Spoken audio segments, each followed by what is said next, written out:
Mamma mia, salut les amis et bienvenue dans cette nouvelle vidéo des Teachers du Net. Donc on voulait écrire un petit programme qui allait prendre un temps, ici au format heure, minute, seconde, et puis qui allait retourner le nombre de secondes correspondant au temps qui a été entré. Donc on avait eu à écrire quelques petits tests. On donnait le temps qui était là, 4h45 minutes, 23 secondes, et on s'attendait à avoir 17 123 secondes. De la même manière, si on donnait 1 heure, 0 minute, 0 seconde, ça fait 1 heure, et 1 heure c'est 3600 secondes. Également, notre fonction, elle pouvait prendre uniquement les minutes et les secondes. Donc, si on donne un Mitsubishi de ce genre-là, ça veut dire 1 minute. Donc, ça ne veut pas dire 1 heure, mais 1 minute, 0 seconde. Ici, 5 minutes, 30 secondes. Et là, 1 minute, c'est bel et bien 60 secondes. Et 5 minutes, 30 secondes, ça va faire 330 secondes. Donc, on avait eu à écrire le code qui permettait de faire le travail et puis tout marchait assez bien. Dans cette vidéo, j'aimerais qu'on puisse s'intéresser à quelque chose de différent. Imaginons qu'on a eu à créer le programme qui est là pour un client et on aimerait ici livrer notre programme. Donc, le livrable que vous allez donner au client va dépendre du profil du client. Donc, si le client s'y connaît en informatique, vous pouvez lui donner par exemple un script. Si c'est quelqu'un qui ne s'y connaît pas en informatique, probablement une interface graphique peut être intéressante et ainsi de suite. Donc, dans cette vidéo, on va passer par différents types de livrables, par la pratique, et puis voir à la fin qu'est-ce que ça peut donner. Donc, à la base, au niveau de la vidéo d'introduction, je voulais écrire le programme qui est là pour convertir les durées de mes vidéos en secondes. Donc, imaginons que j'ai une vidéo qui a comme durée, disons, 2 heures, 27 minutes et 12 secondes. Si je veux la convertir, moi je peux venir simplement utiliser notre fonction et puis on va afficher le résultat qui est retourné par notre fonction. Donc moi en théorie, ça me suffit. J'appelle notre fonction, on donne le temps et puis on a le résultat. Là on nous dit ça fait 8832 secondes. Donc même si ça marche, avouez que ça aurait été intéressant si je pouvais dire je vais exécuter notre programme qui est converteur.py. Imaginons que je disais, je vais l'exécuter et puis on pourra le renommer en convert. On donne la durée. On avait mis 2h27 minutes, 12 secondes et on valide. Imaginez si ça marchait. Ça allait être beaucoup plus cool, n'est-ce pas? On met simplement ceci, on met le temps et bang, on a notre nombre de secondes. Donc, essayons de faire marcher ceci. Donc, au niveau de mon éditeur de code, qui est Sublime Text, j'ai eu à configurer un build système pour Python 3. Et il me permet de pouvoir utiliser le raccourci commande B afin de pouvoir runner mon code. Donc, en faisant commande B, je demande à l'interprète Python d'interpréter mon code et on voit que on a le résultat. Donc, si je modifie ce Mitsubishi, commande B, tout marche. Si vous utilisez un IDE comme PyCharm, probablement vous avez un bouton Run. Généralement, c'est un triangle vert. On clique là-dessus et puis on va exécuter notre code. Mais en réalité, tout ce que ça permet de faire, c'est quoi? Si vous avez Python qui est installé, vous pouvez utiliser l'interpréteur Python et lui demander d'interpréter votre code. Donc là, je me trouve au niveau du dossier tutoriel Python. C'est dans ce dossier-là que j'ai mon fichier converteur.py. Donc, le fichier qui est ici. Je peux donc demander à l'interpréteur Python d'interpréter le code au niveau de notre programme, au niveau de notre fichier Python. Et si on valide, mamma mia, on a le résultat. Là, j'ai mis Python 3, vu qu'au niveau de ma machine, Python fait référence à Python 2. Normalement, Python 2 est déprécié, on n'est plus censé utiliser Python 2. Mais au niveau de ma machine, Python, c'est Python 2. C'est la raison pour laquelle j'utilise Python 3 pour faire référence à l'interpréteur Python version 3. OK? Parfait. Donc, si on redemande à l'interpréteur Python d'interpréter notre code, on voit que tout marche. Donc, en théorie, je peux venir dire, je vais demander à interpréter mon code, mais je vais passer des valeurs en ligne de commande. Je vais passer 2 heures, disons 15 minutes et 30 secondes. Pour l'instant, je n'utilise pas la valeur qui est là, mais il existe un moyen simple en Python de récupérer cette valeur. Donc, tout ce qu'on passe ici, lorsqu'on exécute notre programme, on peut récupérer les différents Mitsubishi. Là, je vais passer deux arguments, on va dire Toto, Tata et Bing. Afin de pouvoir les récupérer, on peut utiliser un module Python qui a pour nom sys. Donc, c'est un module qui vient avec Python. Donc, il est présent au niveau de la PSL, la librairie standard Python. Donc, en anglais, c'est Python Standard Library. Et au niveau de cette librairie-là, vous avez plein de modules.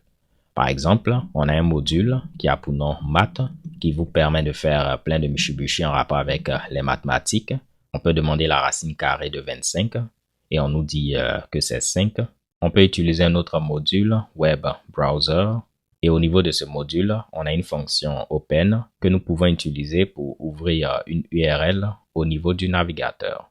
Là, je vais ouvrir mon site, parlonscode.com, et bang, tout marche. Donc, on a plein de modules comme ceci qui viennent par défaut au niveau de la librairie standard. Nous, on va utiliser sys. Et si je fais un petit print de sys.argv, vous allez voir, on aura une liste. Donc, voyez ceci comme un tableau où on pourra récupérer tous les Mitsubishi qu'on a eu à passer. Je valide et vous voyez, on a une liste où on a tous les éléments qu'on a eu à passer. Ce qu'il faut remarquer qui est important, en première position, vous allez avoir votre programme. Donc là, ce n'est pas le premier élément. Le premier élément, ça va toujours être votre programme. Donc c'est pourquoi dans notre cas, on a converteur.py. Donc au niveau de la liste qu'on aura au niveau de sysargv, le premier élément, c'est le script qu'on a eu à exécuter. Et après, on aura tous les autres trucs qu'on a eu à passer. Donc, imaginons qu'on avait une liste de cette manière-là. On va la mettre au niveau de args. Donc, je crée une variable args qui contient tous les éléments. L'élément en position 0 va être le nom du programme.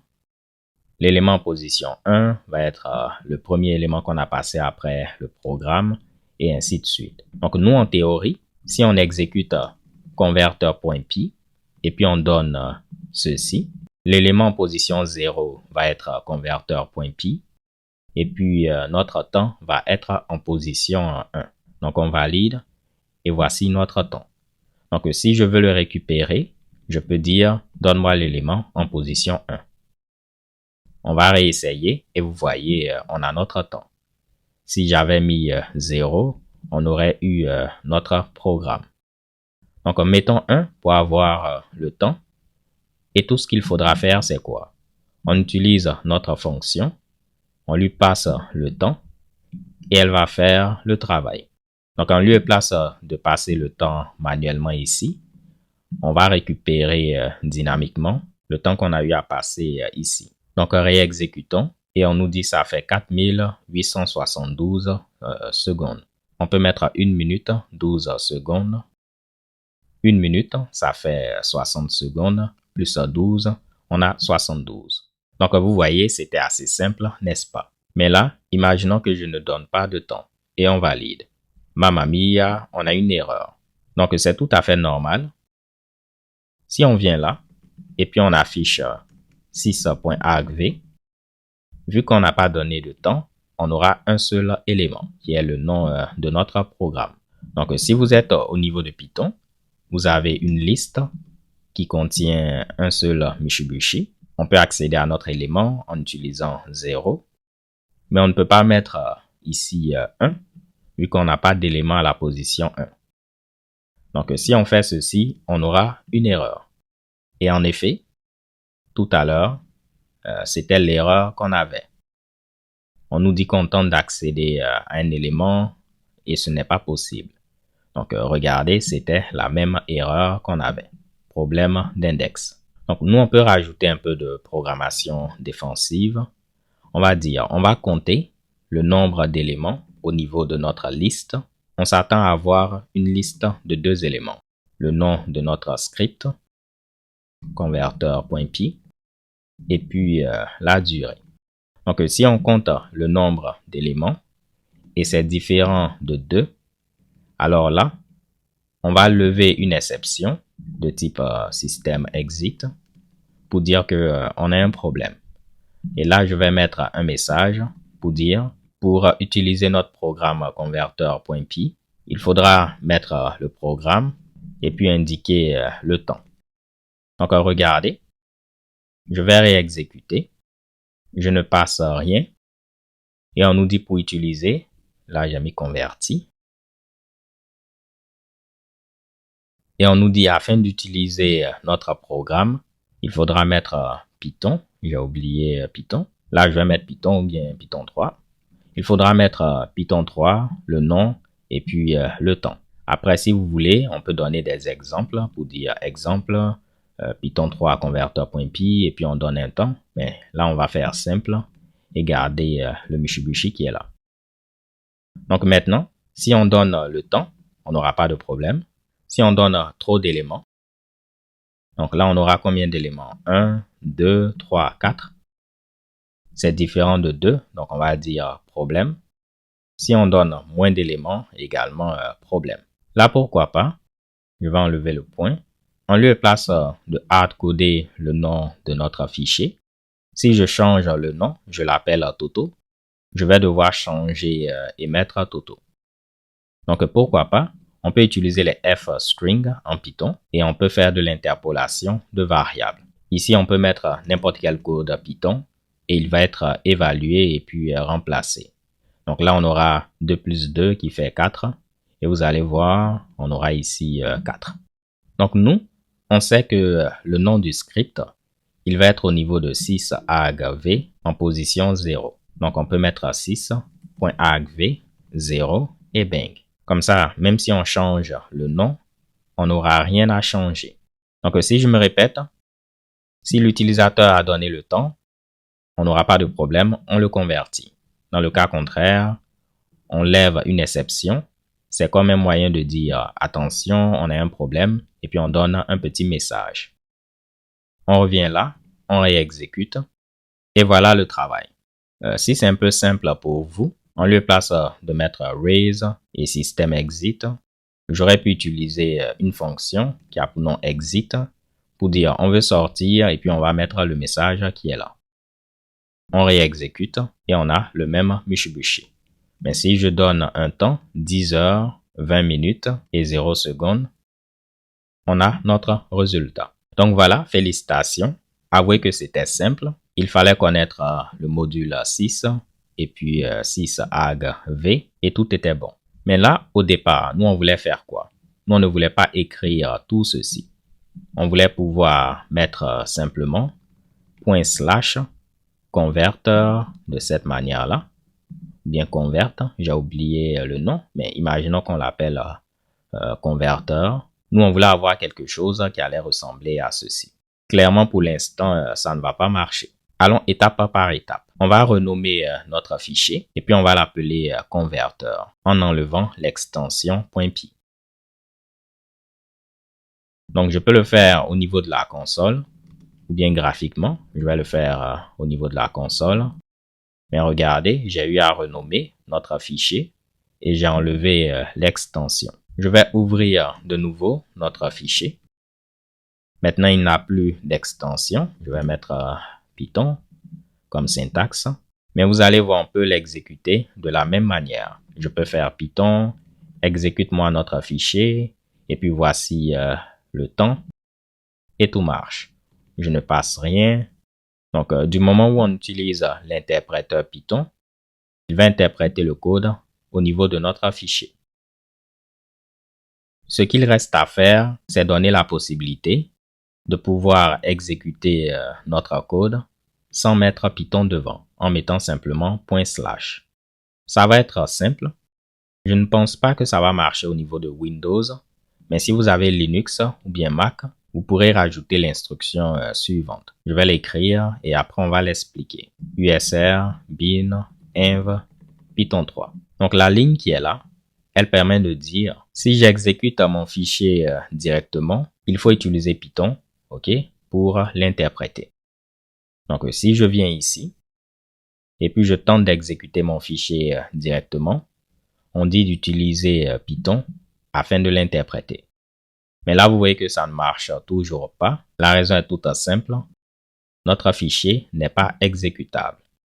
Là, je ne vais pas rentrer dans les détails, mais si on regarde ici, on n'a pas le X à la fin qui permet de dire que le fichier est exécutable. Donc, je vais modifier les permissions pour ajouter le X et vous allez voir maintenant, déjà la couleur a changé au niveau de mon terminal, mais si on refait le même Mitsubishi, maintenant on a des X pour dire qu'on peut exécuter notre fichier. Et maintenant, si je tente de l'exécuter, on peut voir que tout marche. Donc, on a eu à faire deux choses. On a rendu notre fichier exécutable et puis on a rajouté la ligne qui est là. Si on ne mettait pas cette ligne, Python n'allait pas pouvoir deviner qu'il devait utiliser l'interpréteur Python pour interpréter le code au niveau de notre fichier. On peut voir que ça ne marche pas. Donc, la ligne qui est là, elle va permettre de dire utilise Python. Donc, c'est comme s'il va faire Python 3 de cette manière-là, comme on le faisait avant. Mais nous, on pourra mettre simplement ceci. Et là, je donne le temps. 19 minutes, 30 secondes. Et bang, on a le résultat. Le point permet de dire, dans le dossier dans lequel je me trouve, tu vas trouver un fichier converteur. Et c'est bel et bien le cas. Il y a un fichier converteur dans le dossier courant. Il faudra l'exécuter avec Python. On lui passe ceci comme argument. Et regardez ce qui est cool.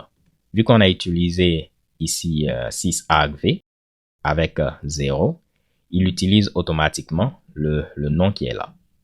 Là, je peux même enlever Python 3.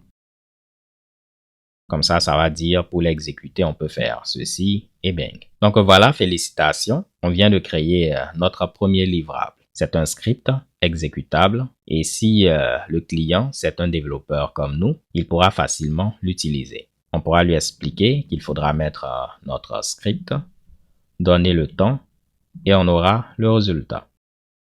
Et si on décrit quelque chose de plus cool, on va utiliser les f-string toujours. Donc, on met f et puis la chaîne de caractères. On sait que ce qui est en position 1 va être le temps. Donc, je peux faire 6.argv de 1. Donc, le temps qui aura été entré par l'utilisateur, on pourra le récupérer. Je vais mettre une flèche. Je rajoute secondes. Et puis, je vais dire que 1 minute 30 secondes correspond à X secondes. Donc, je vais copier le Mitsubishi qui est là. Je vais tenter d'agrandir. Et voilà. Donc, pour toutes les parties dynamiques, il faut les entourer des accolades. Donc, il va évaluer ceci, le remplacer par le temps qui a été entré. Là également, il va appeler notre fonction avec le temps qui a été entré. Et la valeur qu'on va obtenir, il va la mettre ici. C'est très important de mettre le F. Ce n'est pas printf. Il faut mettre un F avant les cotes. Regardez, si je ne mets pas le F, ça ne va pas marcher comme on le veut. Il va afficher littéralement le texte en question. C'est le F qui permet de dire il faut évaluer ceci et puis remplacer par la valeur. Et vous voyez, 1 minute 30, on nous dit que ça fait 90 secondes. Magnifique. Ce qu'on a eu à faire tout à l'heure avec la ligne qui est là, c'est quelque chose que vous allez voir très souvent au niveau des frameworks pour, disons, des scripts exécutables. Prenons un exemple. Je vais créer un environnement virtuel. On avait déjà un environnement virtuel. Je vais le retirer. Comme ça, on va commencer de 0. Parfait. Et puis, je vais recréer un autre environnement virtuel. Donc, je demande à Python d'utiliser le module venv afin de me créer un environnement virtuel que j'appelle également venv. On valide. Et voilà, notre environnement virtuel a été créé. Je vais l'activer rapidement. Je vais dire, viens au niveau de venv, bin activate. Donc, en réalité, au niveau du dossier qui a été créé, on a un sous-dossier bin dans lequel on a un script activate. Donc là, je peux faire source venv bin activate afin d'exécuter le script en question. Et voilà, mon environnement virtuel est maintenant activé. Au niveau de Windows, je pense que ça va être venv script activate de cette manière-là. Mais là, pas de problème. Je peux installer, disons, Django au niveau de mon environnement virtuel. Django, c'est un framework web Python. En grosso modo, il vous permet de créer assez rapidement des sites web en utilisant Python comme langage. J'ai déjà eu à faire une mini-série sur Django si ça vous intéresse. Mais là, je vais utiliser Django vu que je l'ai installé afin de créer un nouveau projet que je vais appeler démo Django. Et vous allez voir, au niveau du projet Django qui a été créé, on aura un script exécutable manage.py. Donc si je fais ls-lrth, on peut voir que le script il est exécutable. Et si on essaie d'ouvrir le code du script en question, vous voyez, on a la même ligne. Ok, on a mis Python 3, mais ici c'est que c'est Python qu'il doit utiliser pour exécuter notre script. Vu que j'ai eu à créer mon environnement virtuel avec Python 3, à l'intérieur de l'environnement virtuel, il est assez intelligent pour me donner accès à Python 3. Si je sors de l'environnement virtuel et puis je tape Python, là c'est Python 2. Mais lorsque je suis à l'intérieur de l'environnement virtuel, désolé, je vais revenir. Lorsque je suis à l'intérieur de mon environnement virtuel, lorsque je tape Python, il devine automatiquement que je vais utiliser Python 3, vu que j'avais créé l'environnement virtuel avec Python 3, si vous vous rappelez. Mais tout ceci, ce n'est pas important. Je voulais simplement vous montrer que là, on a un script exécutable. Donc, on peut l'exécuter avec Python manage.py. Ou bien, je peux l'exécuter de cette manière-là, vu que le fichier est exécutable. Je vais sortir, je vais créer un projet avec Laravel. Laravel, c'est du PHP. Donc, c'est un framework web PHP. En grosso modo, il vous permet de créer des applications web très rapidement avec le langage PHP. Et vous allez voir qu'au niveau de Laravel également, on a cette même technique. Venons au niveau de notre code, démo Laravel. Et vous allez voir, on a un fichier exécutable. En réalité, le fichier en question, c'est un fichier PHP. Et puis, on a cette ligne-là pour dire que si j'exécute le fichier directement, donc vous voyez que là, j'ai fait PHP pour demander à PHP d'interpréter le code. C'est comme Python interprète le code.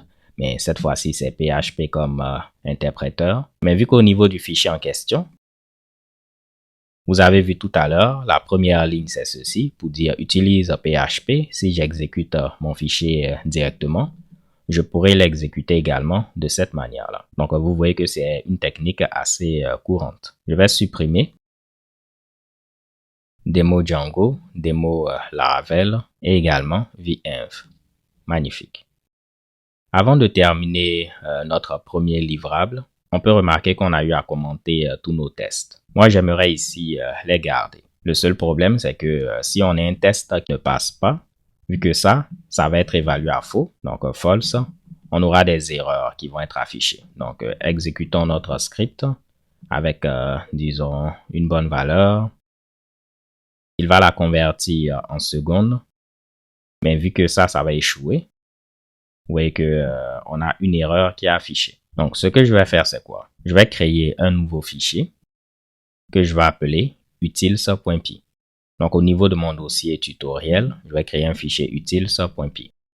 Je vais copier tout le code qui est là et je vais le coller. On enlève la ligne qui est là, la ligne du 6. On va garder uniquement notre fonction et puis également nos tests. Donc, j'ai ma fonction et mes tests. Essayons de documenter un peu notre fonction. Convert time in seconds. Étant donné qu'on a bien nommé notre fonction, la documentation est même un peu répétitive. On peut mettre des exemples pour dire convert time en disant qu'on peut passer l'heure, les minutes et les secondes. Ou bien on peut ici mettre les minutes et les secondes. Donc 3 minutes 22. Magnifique. Donc là, c'est une petite documentation. Maintenant, je vais enlever tout le code qui est ici et garder simplement ce qu'on a ici. Donc, regardez, lorsqu'on va exécuter notre script converteur, il va prendre l'argument 1, donc le temps, il va le convertir en secondes et afficher la valeur. Mais on aura un problème vu que la fonction convertTime, elle n'est plus définie ici. Donc, si je viens là, et puis je tente d'exécuter notre code, on nous dit malheureusement que notre fonction n'a pas été définie. Ce que vous devez savoir au niveau de Python, Chaque fichier est un module. Donc, le fichier qui est là, utils.py, c'est un module. Et le nom du module, c'est le nom du fichier sans l'extension .py. En grosso modo, c'est quoi? Là, on a utilisé le module 6 qui vient directement avec Python, donc au niveau de la PSL. Mais tous les fichiers Python que vous allez créer vont être considérés automatiquement comme des modules. Donc, au niveau de notre module utils, on a eu à définir notre fonction convertTime. On pourra dire, on veut importer le module utils et on va dire que la fonction convertTime, elle se trouve au niveau de ce module. On agrandit un peu. Donc là, on va utiliser notre fonction depuis le module qui est là. Et vous allez voir. Maintenant, tout va marcher. Oups. Je voulais réexécuter le code. Et bang, tout marche. Donc, on importe notre module au niveau duquel on a la fonction qui est là. Et il faudra mettre le nom du module, un point, et le nom de notre fonction qu'on veut utiliser. Il existe une autre syntaxe en disant depuis utils, on veut utiliser convertTime et là on peut l'utiliser directement. Vu qu'on l'a importé directement depuis utils, on peut l'utiliser de cette manière. On réessaie et vous voyez que tout continue de marcher. Donc là maintenant on a un fichier utils, un module utils, au niveau duquel on a notre fonction utilitaire. On a des tests pour la fonction en question et puis on peut l'importer ici et l'utiliser. Donc là, même si notre premier livrable marche, on a quand même quelques petits trucs à gérer. Ceci, vous pouvez l'ignorer. C'est généré automatiquement par Python pour nous. Donc, vous pouvez l'ignorer. Mais je disais qu'on avait quelques petits trucs à gérer. Le premier truc, c'est que si on veut donner le code à quelqu'un d'autre, il faudrait que la personne ait Python installé au niveau de sa machine. Donc, il faudrait que la personne ait un interpréteur Python 3 disponible. Si le programme c'est pour un développeur, il n'y a aucun problème.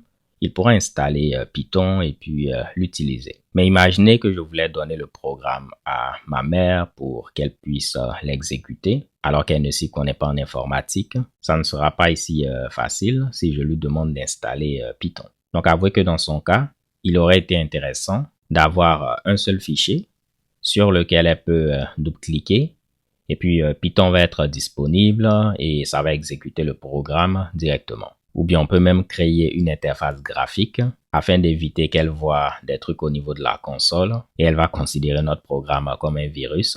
Donc il y a vraiment plein de choses qu'on peut améliorer. Afin de ne pas rendre cette vidéo longue et vu que je commence un peu à être fatigué, on va s'arrêter là afin que je ne raconte pas de bêtises. Et promis, dans la prochaine vidéo, on verra comment régler les problèmes que je viens d'expliquer. Donc, comment avoir Python directement embarqué, comment créer une interface graphique pour notre application et plein d'autres choses. Si vous avez aimé cette vidéo, n'hésitez pas à la liker. Si vous n'êtes pas abonné également, c'est le moment de le faire afin de ne rater aucune vidéo. D'ici là, portez-vous bien, stay tuned and take care. Peace.